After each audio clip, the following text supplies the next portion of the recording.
வணக்கம். நம்ம இந்த பண்ணையில் என்ன பார்க்குறோம்னு பார்த்தீங்கன்னா, முள்ளு முருங்கை இலைன்னு சொல்லுவாங்க.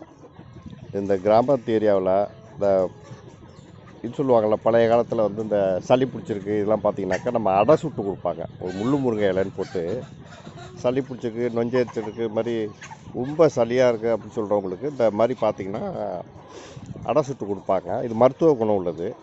இதே வந்து கோழிக்கு நமக்கு என்ன சளி பிடிச்சா என்ன சாப்பிட்றோமோ அதே தான் கோழிக்கும் கொடுக்குறாங்க. கோழி நல்லா விரும்பி சாப்பிடும். மற்ற பண்ணையில் சாப்பிட வைக்கிறாங்களா என்னன்னு தெரியல. ஆனால் நம்ம பண்ணையில் இந்த இலை ரெகுலராக சின்ன குட்டு அப்பையிலேருந்தே நாங்கள் பழக்கி வச்சுருக்குறோம். அதனால் எல்லா கோழிங்களுக்கும் ஆட்டோமேட்டிக்காக எடுத்து சாப்பிட்ருவோம். இது நல்ல ஒரு மருத்துவ குணம். நம்ம எப்பயுமே ஒவ்வொரு வாட்டிக்கும் ஒவ்வொரு மருத்துவ குணமாக உள்ளது தானே ஒன்று ஒன்றா செஞ்சுக்கிட்டு இருக்கோம். அதனால் இதெல்லாம் சாப்பிட்டுச்சுன்னா கண்டிப்பாக சளி பிடிக்காது, நோய் தாக்கம் இருக்காது, நல்ல எதிர்ப்பு சக்தி இருக்கும். இதோட கறி பார்த்திங்கன்னா நல்லா டேஸ்ட்டாகவும் இருக்கும். காரணம் பார்த்திங்கன்னா எல்லாமே கீரை வகை, ஒவ்வொரு நாளைக்கும் ஒரு கீரை, மல்லி, கொத்தமல்லி, கீரை வகைகள், காய்கறி இது மாதிரி போடுற வாசி என்னன்னு கேட்டிங்கன்னா இதோட கறி ஒரு டேஸ்ட்டு தான்.